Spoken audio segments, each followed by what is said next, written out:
Hello guys, it's me, the Five Brothers, and today I'm starting a new series called Wasted Potential. Basically what I mean by this is that I will cover one of the thousands of characters in the movie franchise and talk about the wasted potential. So for this first episode, I will start with Arcee, Little One, and Chromia. They're gonna get their own video eventually. After this video, I will do one for Jazz and explain more about him. So let's get started and talk about Arcee's wasted potential in the movies.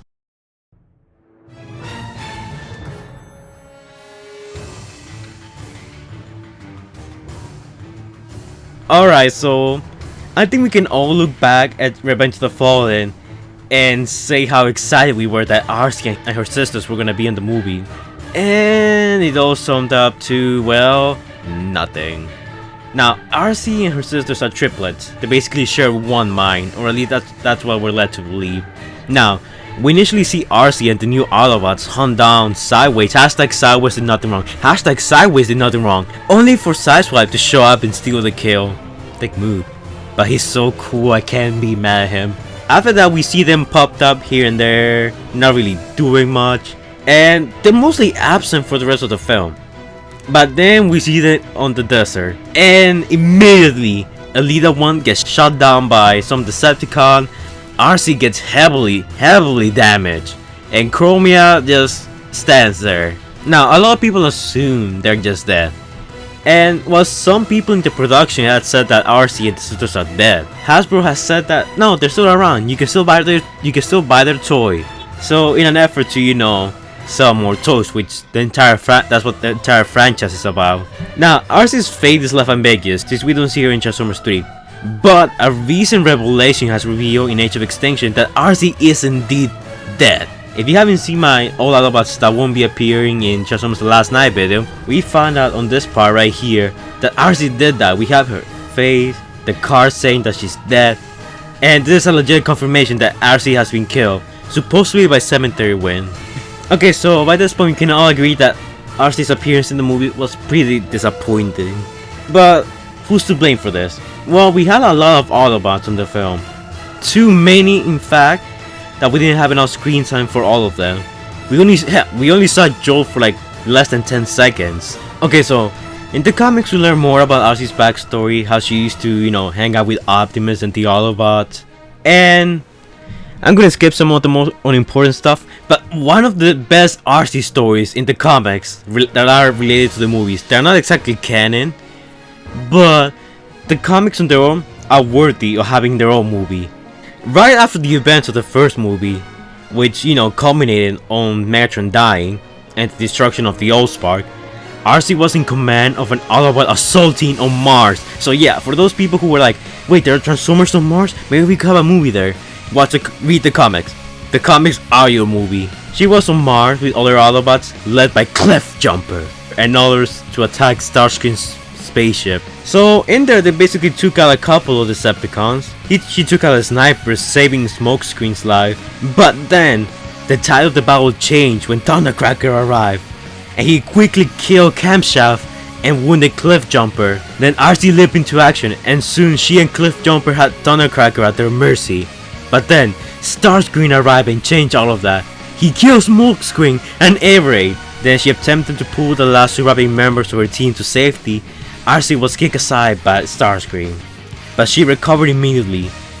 The Decepticon starship was already taking off, but she jumped and grabbed onto a piece of a landing gear, holding on tight through the space brakes. Later she made her way back to an Autobot facility, where she met Clocker and Crosshairs, along with a massive force of Autobots. They all moved to Starscream's base because he was doing a strange project. Arcee, in charge of the operation at this point, split her troops into two forces. One would attack the city of Trypticon while the other moved towards Starscream's base. Later, while moving on to Starscream's base, we see Elita 1 and a bunch of other Autobots that were captured by Starscream, and Starscream was using their sparks to try to recreate the Allspark. This failed, of course, but sadly Elita 1 died. Okay, we'll get back to her in a second. And a bunch of other Autobots died, which was really sad. After watching this, Arcee took the shot and destroyed the fake Allspark cube, sending the Decepticons into disarray. Then Arcee's team fought their way to the disorganized Decepticons, linked up with Wingblade's team, and rolled out just as the crippled starship came crashing down on the city. With the destruction of the capital and the defeat of a significant portion of the Decepticon drone army, Arcee considered this to be the turning point of the war. So after the regular start screen's over, we pick up with Tales of the Fallen, which explains more about Arcee and the sisters' backstory. So as we found out later, Arcee and the remaining Autobots leave Mars, but their ship is later attacked by Thundercracker. Now, we don't know what happened to all the other Autobots, but we can assume they either escape or they're dead. After this, Arcee wakes up and she finds out that her entire body has been destroyed and that she's just a head right now. This of course terrifies her. We find out that the Decepticon mad scientist Flatline had basically captured Arcee and her sisters and was using them for some kind of experiment to use one spark to create 3 warriors that share their mind, their feelings, and their souls basically. Now, he hadn't considered that Arcee had a strong will, and Arcee manages to break free and her sisters revive with her. Then they attack Flatline and Thundercracker, and in there they manage to free the twins Skids and Mudflap who have been experimented on, explaining why they're so stupid. Flatline have fried their brains to the point they, basically like children. So after freeing them, Arcee and the twins fought against Thundercracker, but Thundercracker managed to escape, and Flatline uses explosives on the ship to try and cover his escape. Both Flatline and Thundercracker are no longer seen. Okay, now we don't really know what happens from here, but we can assume that the Autobots find them, stranded on the planet, and they pick them up. And later on, they arrived on Earth where they're welcomed by Optimus Prime and the new Autobots. And then they're given some training by Ness, and they're given the next target, Decepticon Demolisher, who has been sighted in Shanghai, China. Now this leads on the event to Revenge of the Fallen. Now you already know what happens here, so I'm gonna cover all the stuff that happens after Revenge of the Fallen. So after the desert battle, Arcee joins Bumblebee and Sam for a picnic for whatever reason. But then a mysterious energy signal appears that causes an earthquake. The trio proceeded deep underground, and just as Arcee was telling Sam to be careful, Space Case, a new Decepticon, appeared and ambushed them. The Autobots had trouble with the new enemy, who was actually pretty strong. Space Case, freaking out at being outnumbered, transformed, and using his afterburners, he buried Bumblebee, Sam, and the other Autobots on the cave, leaving them trapped. Now Arcee managed to send out a distress signal, to which Ratchet responded.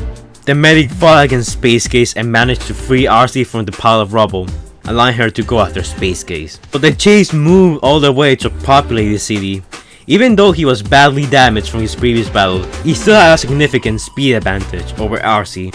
But Arcee managed to cut him off, so Arcee managed to catch Space Case. Panicking, Space Case threw Arcee through a storefront and took to the air in another attempt to escape. Arcee, determined not to let anything keep her down, sped after Space Case, used a building to ramp up to his altitude, and destroyed his other engine. Space Case went plummeting into the distance, headed to the waterfront. As he vanished from sight, he promised to be back. Arcee knew he will return someday. Now for the Rising Storm, this is actually a prequel to Dark of the Moon. So we find out that Starscream was selling Cybertronian weapons to humans, but this was in fact a trap from Ness. When Skystalker, Dive-Bomb, and Fierce Swoop took the bait, Arcee and her sisters joined the twins and the human forces, encircling them. During the battle, Skystalker mocked Arcee by saying that the Autobots are sending their women to die. The sisters did not take kindly to Skystalker's insult and killed him pretty easily. The battle aggravated the wounds Arcee had taken in Egypt during the previous years. However, she was brought back to Diego Garcia for medical attention, from Ratchet of course. Later, Sam Witwicky contacted Optimus Prime and told him that there was a Decepticon attack on Philadelphia. Optimus decided that the sisters should be left out of the fight due to Arcee being heavily injured in the last battle. Arcee wanted to go despite Chromia's attempt to let her stay behind while her two sisters went, but at the end Optimus reluctantly agreed to let Arcee, Chromia, and Elita 1 go in their mission. Arcee and sisters went to New York thinking they would get information on Starscream selling his weapons to humans, but instead they found Astro Train, and they also found out that Shockwave was on Earth. So they tried to inform Optimus, but Soundwave jammed their communications and sent his minions after the girls.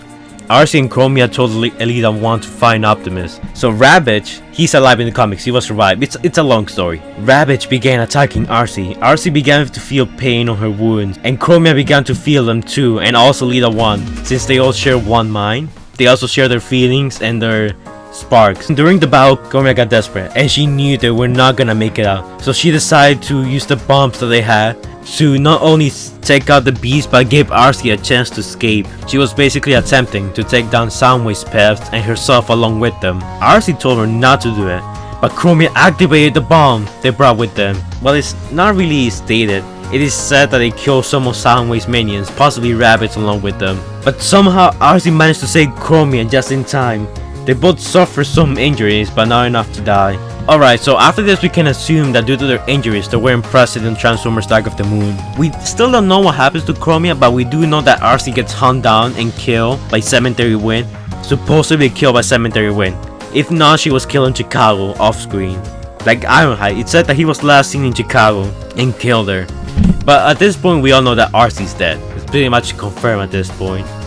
Now guys, after reading her entire backstory, she was actually a pretty cool character. The concept of having 3 female Autobots share one mind, kinda cool, and was greatly misunderused in the movies. Now, do I think Arcee can come back?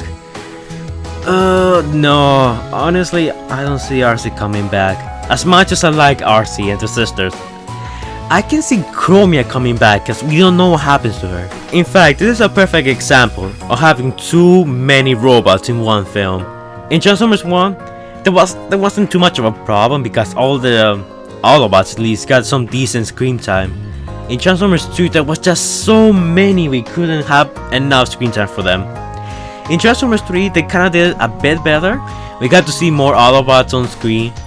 They didn't do much, but still at least they were there. And in Transformers 4, I think they got it just right, that all Autobots at least had a decent amount of screen time in the film. But Arcee never got that, which really makes me angry. She's a greatly misunderused character, if not the greatest misunderused character in the entire film. She could still come back in a prequel movie.